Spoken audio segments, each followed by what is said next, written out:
Thank you, Dr. Toth. Well, that's a little bit sobering. So I'd like to use that introduction, though, to bring you over to a reason why you should keep reading breast imaging. And we know that residents and medical students have become less interested and sometimes fearful of our specialty.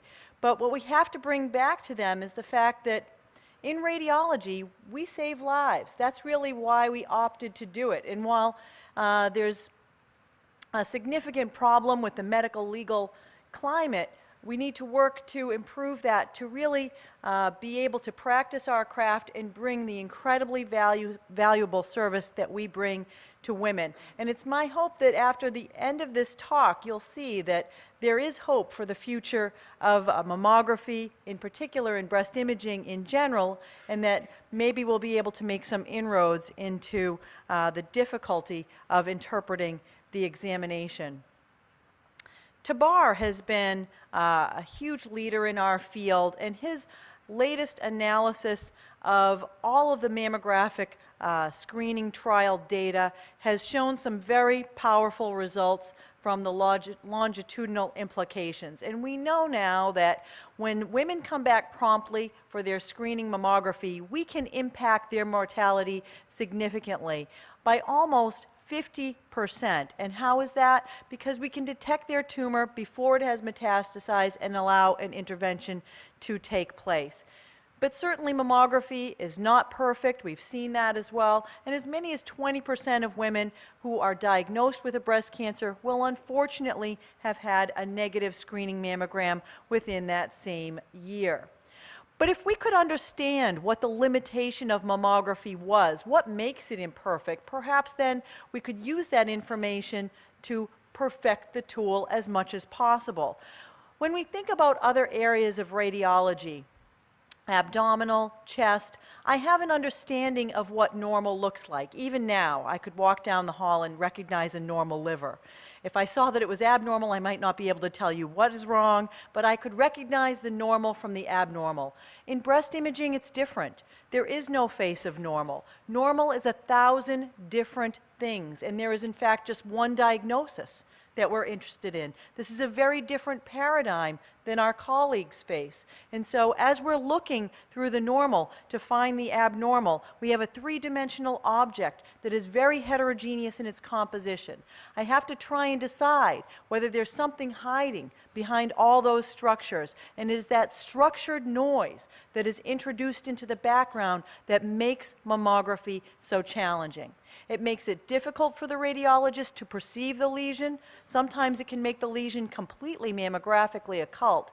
But unfortunately, it also has the opposite effect as well. Overlapping structures can mimic abnormality, when in fact no abnormality is present. And in fact, as many as a quarter of the women that we recall in our practice in MGH ultimately are shown to have no abnormality. It was simply a summation of the shadows of the normal structures of the breast that mimicked the abnormality. So if we could do something about this structured noise, that could potentially impact the performance of mammography. And when we look at studies, it's easy to understand how this can develop. Looking at this mammogram, I see an area in one breast that is not in the other. This focal asymmetry draws my eye. I'm interested in it. I work it up further, but when it ultimately is removed, I can look in the specimen radiograph and see here that this is clearly a spiculated mass. When I see this, I know what to say about it. I know what it means. That's not challenging. Why was it so challenging here? It's the same thing. Unfortunately, it is obscured by all of the surrounding tissue. And so it was really a secondary effect, the focal asymmetry of the finding that drew my eye, and not the findings inherent morphologic features themselves. And so the ability to see this way, ex vivo, is what tomosynthesis attempts to accomplish in vivo.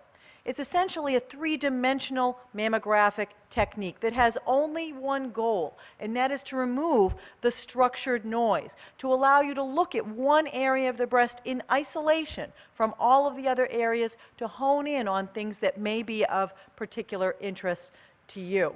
Well, how does it work?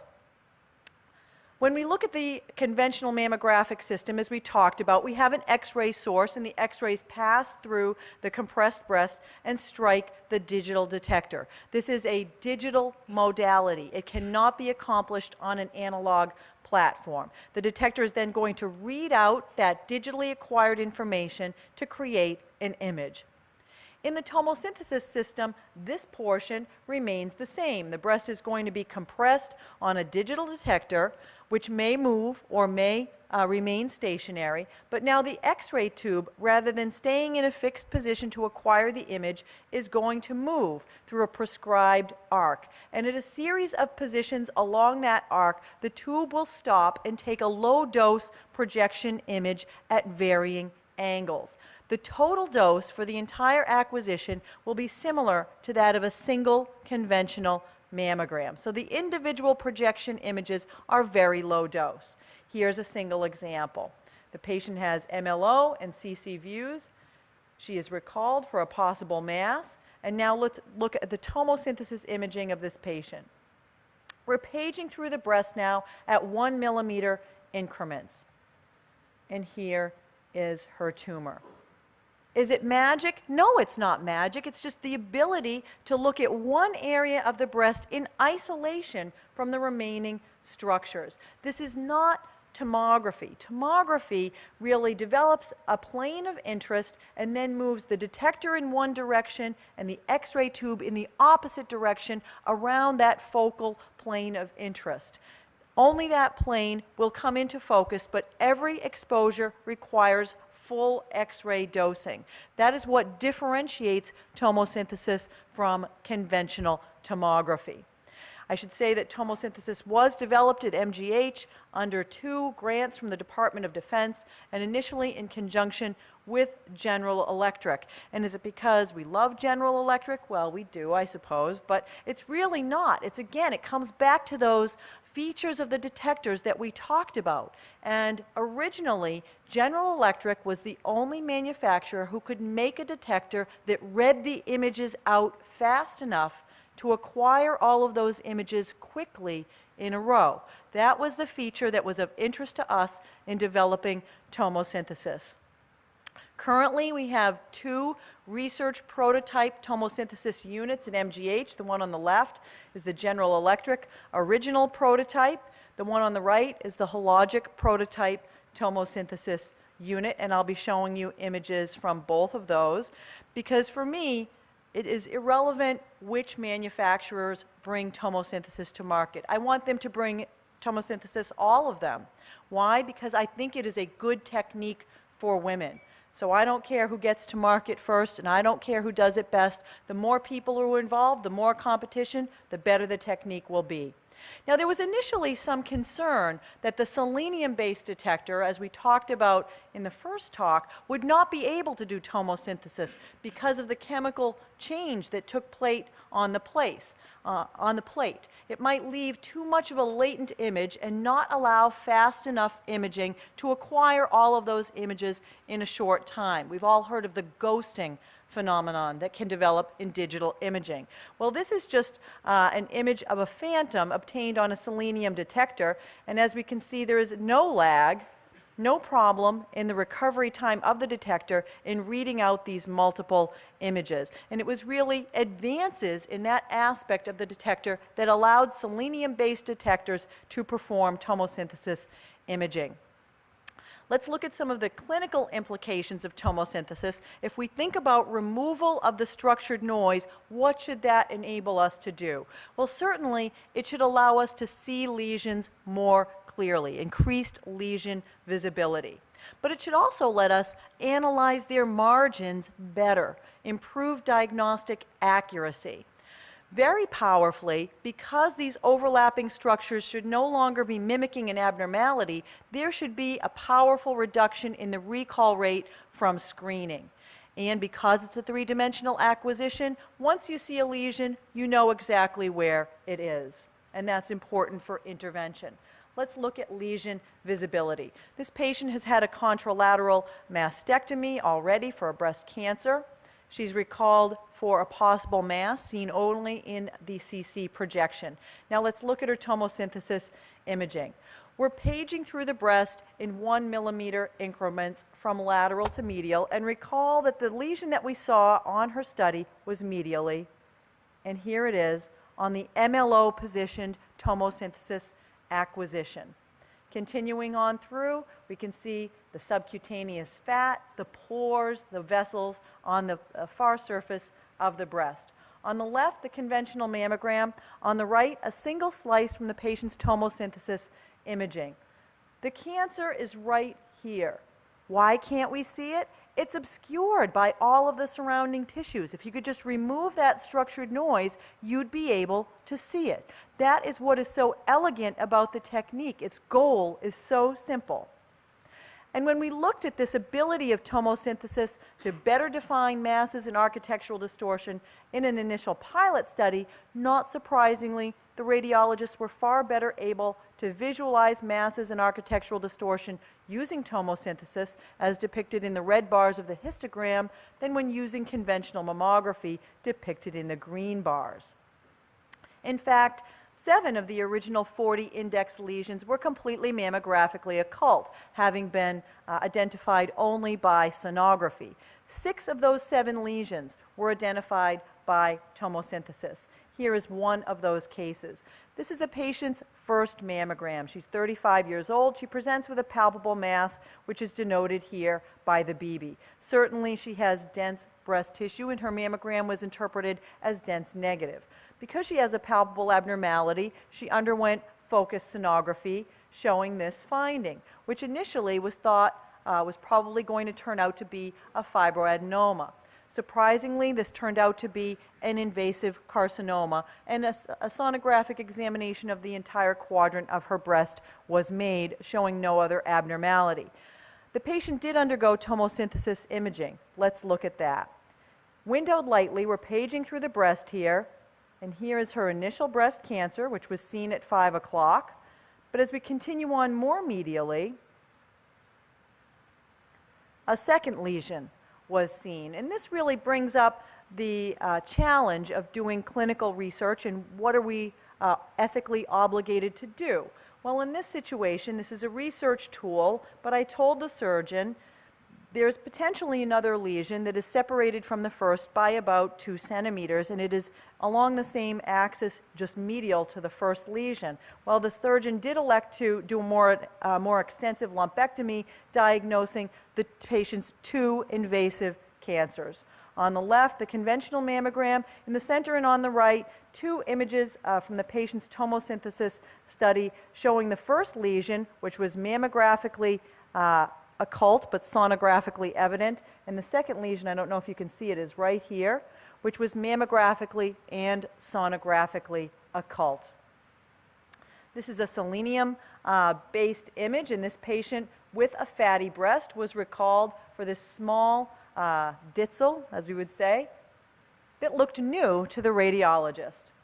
Let's look at the patient's tomosynthesis imaging. Again, we're paging through the breast in 1 millimeter increments, but the study can be reconstructed at any slice thickness we are interested in.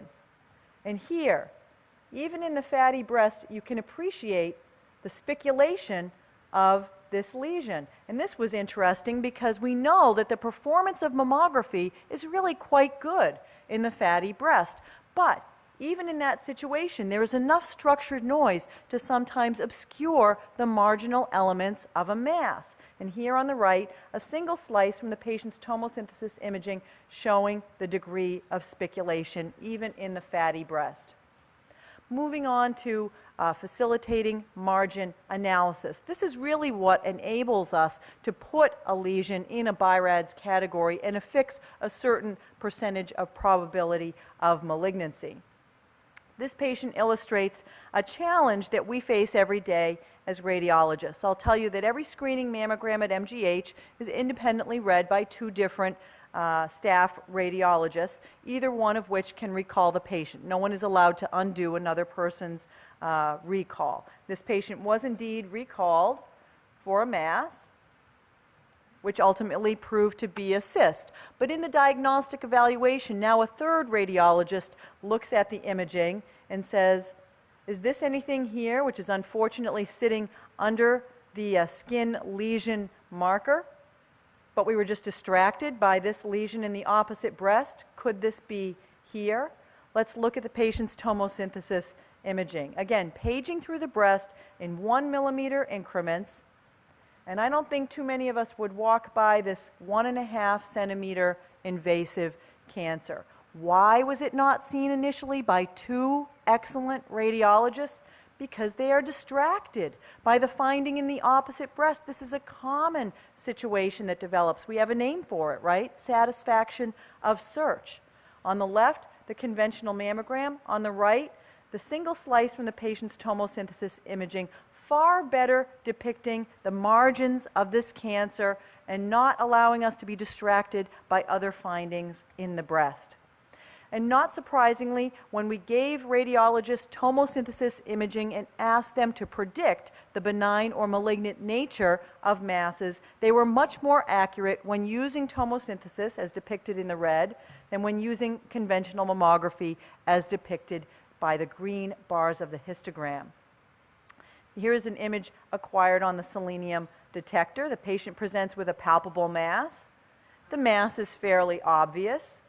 Let's look at her tomosynthesis imaging. Again, paging through the breast, and I want you to start to appreciate the degree of lobulation that we see in this mass. As we move through it, it looks like it almost comes out at you in 3 dimensions. On the left, the patient's conventional mammography. On the right, a single image from the patient's tomosynthesis study depicting the microlobulated nature of this mass and some of its internal structure. How about this potential to decrease the recall rate from screening? This is something that not only epidemiologic groups are interested in, we are interested in as radiologists, but insurance companies are interested in this as well. A significant portion of women who return and are ultimately shown to have no abnormality undergo significant anxiety, inconvenience, additional radiation, all for nothing. In the end, if we could impact on that, that would hugely increase the positive predictive value of being called back from your mammogram, and that's something that we're very interested in. This patient was recalled from screening mammography for this area of possible architectural distortion in the lower aspect of her breast. You can see where this could really go either way. If I told you this turned out to be a spiculated cancer, you'd say okay. Or if I told you this turned out to be a summation shadow, you'd say okay. That's the limitation of our screening exam and trying to image this very heterogeneous object, the breast. Now, this is the patient's tomosynthesis imaging, and we're paging through the breast again, and as we direct our attention inferiorly, we see nothing. And in fact, nothing existed. This patient came back. She underwent the conventional workup, doing manipulations of the breast tissue, spot compression, straight lateral projection, all to show that this was simply a summation of breast structures accounting for this possible architectural distortion, when in fact the tomosynthesis imaging showed that no lesion existed. Well, this was a very powerful potential value of this technique. And one way in which we started to look at this was to develop a study group of 60 patients. 30 of those patients had been recalled and ultimately shown to have a summation shadow accounting for their finding. 15 of the patients in the study group underwent a biopsy, half of which were benign, half malignant, and there were 15 normals in the group to comprise the total of 60. The radiologist's reading were shown just the tomosynthesis imaging with the simple question, does the patient need to come back?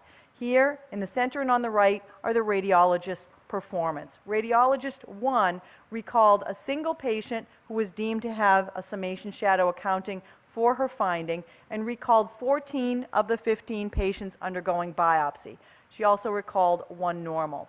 The second radiologist recalled 2 patients who were shown to have a summation shadow, the same normal as the first radiologist, and all 15 patients undergoing a biopsy. So you can see here that they dramatically decreased the number of patients who were ultimately shown to have summation shadow whom they recalled. And this increased the positive predictive value of their screening callback from about 6%, where it sits now, to almost 33 to 39%. That is huge.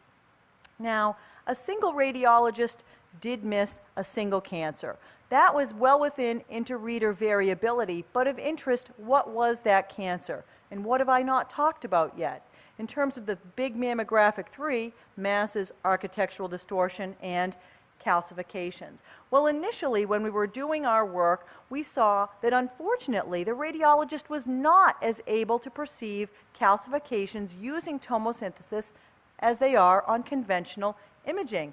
And that was upsetting because you'd like this technique to replace mammography, it's got to do it all. And so why would that be the case? Well, the first hypothesis we developed was that the projection doses themselves were so low that perhaps they were inadequate to develop the signal to noise you need in digital imaging. But as you sit in the reading room and you know that this is the problem and you think about it, you start to realize that the cross-sectional nature of the exam is probably what's to blame here. When you think about seeing a single slice with one calcification, the next slice with none, the next slice with two, the next has none, the next has one, your mind has trouble summating that to the cluster of calcifications that you immediately see on the two-dimensional image. In fact, I would submit to you that when you're looking at a mammogram and you notice calcifications, it's their distribution that you notice first. You notice the cluster, you notice the segmental orientation, and then you focus in and you look at their morphology. So the question was, how could we recapture some of that volumetric information that really demonstrates the distribution rather than just the morphology? Well, the way we did this was by slabbing the study into 1 centimeter volume increments. Now, this is something that the MR manufacturers are interested in doing as well, and some of the major manufacturers have this feature on their MR scanners. When you do this, you're essentially looking at a centimeter of tissue, and then you move a half a millimeter and look at the second slice through the 21st slice, then the third slice through the 22nd slice. And so you're seeing each slice 20 times, but you're seeing it as it slides through a volume of tissue. Let's see how that works. Now, this is a patient who has undergone radiation therapy and lumpectomy already. She was referred into us for a possible recurrence depicted as calcifications. They were very hard to see in real life. They're impossible to see on this PowerPoint presentation. But I'm going to show you now her slabbed, non-magged tomosynthesis imaging study. And so we're sliding through the breast now in 1 centimeter volumetric format. And as we come up into this area, I want you to start to notice some of these fine, linear, branching calcifications.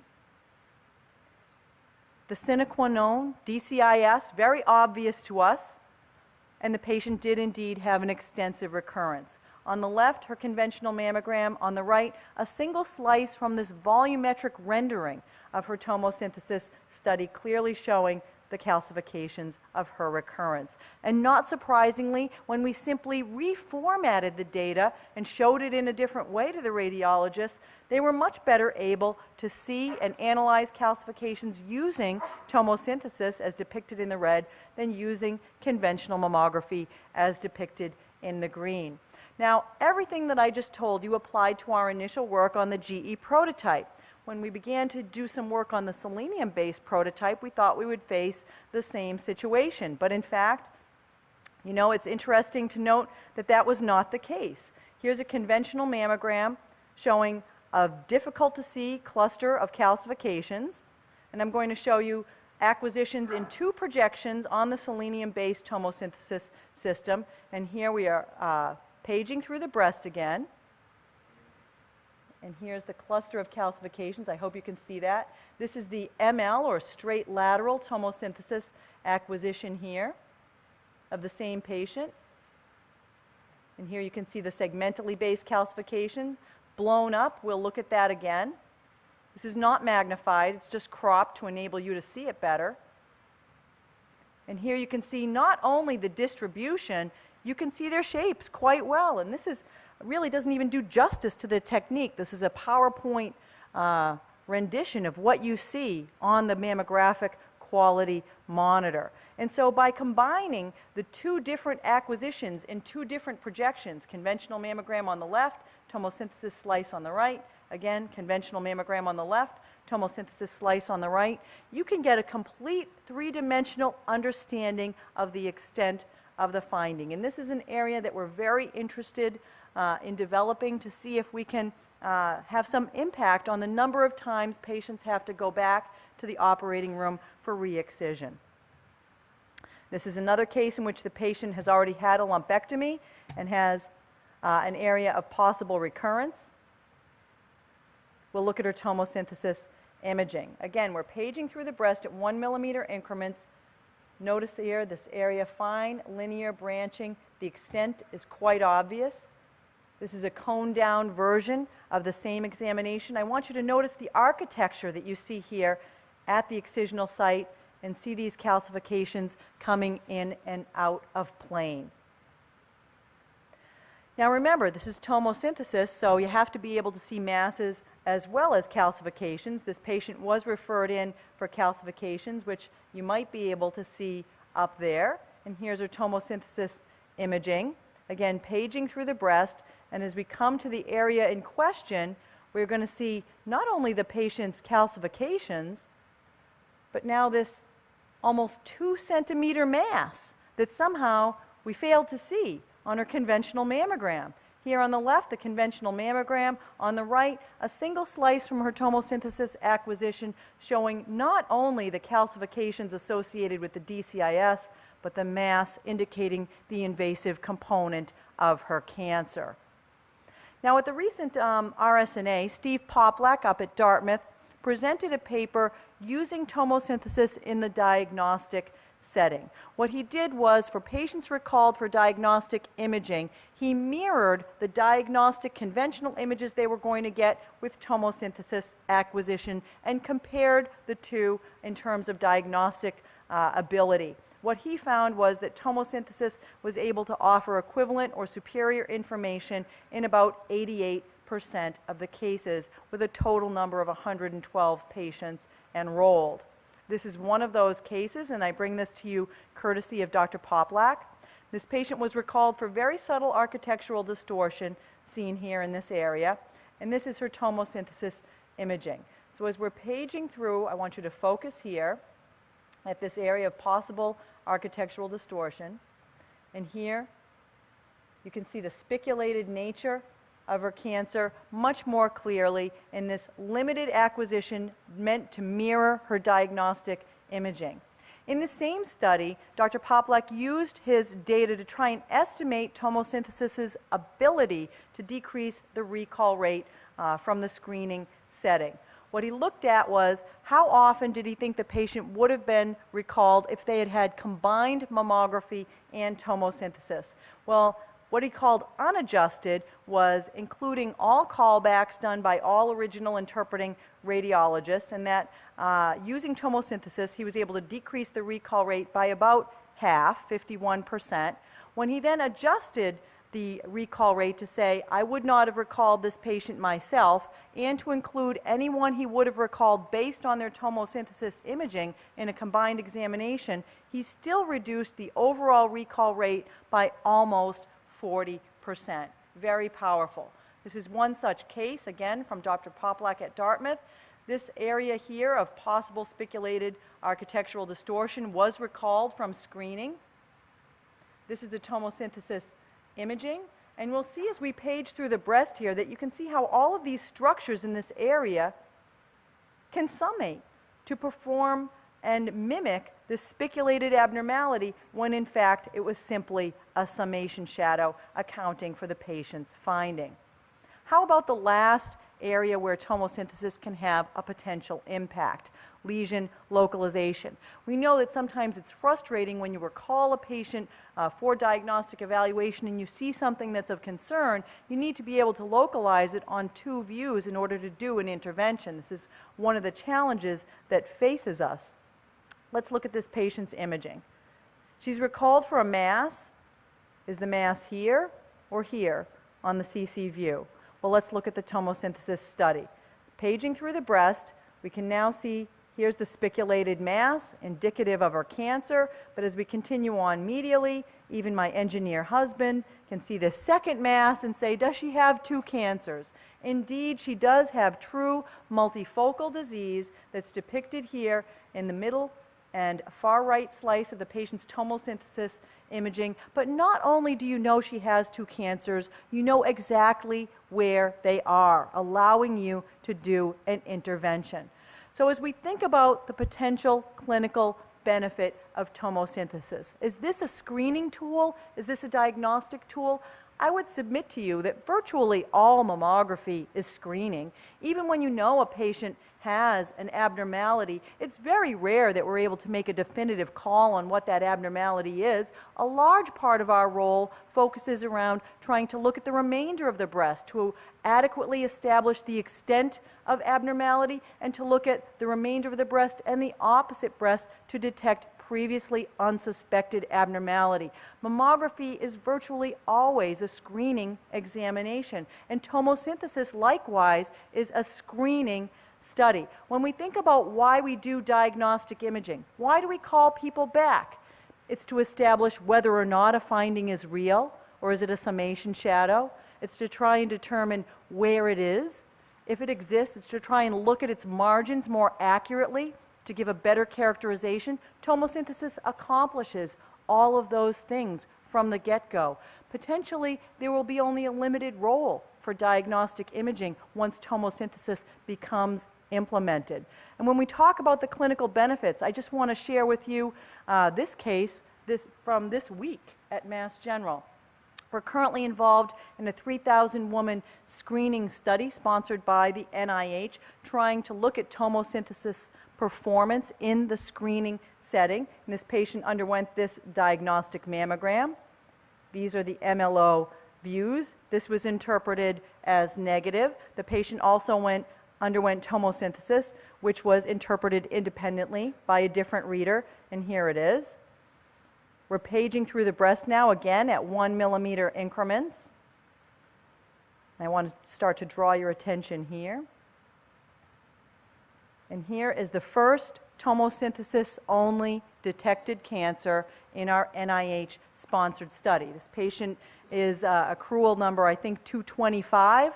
That is where you would expect to see a cancer turn up, hopefully, in that type of an increment. And if we can keep up that pace, tomosynthesis may indeed show the ability to increase our cancer detection significantly. So, increased lesion visibility, which should translate to a more sensitive examination, finding more cancer.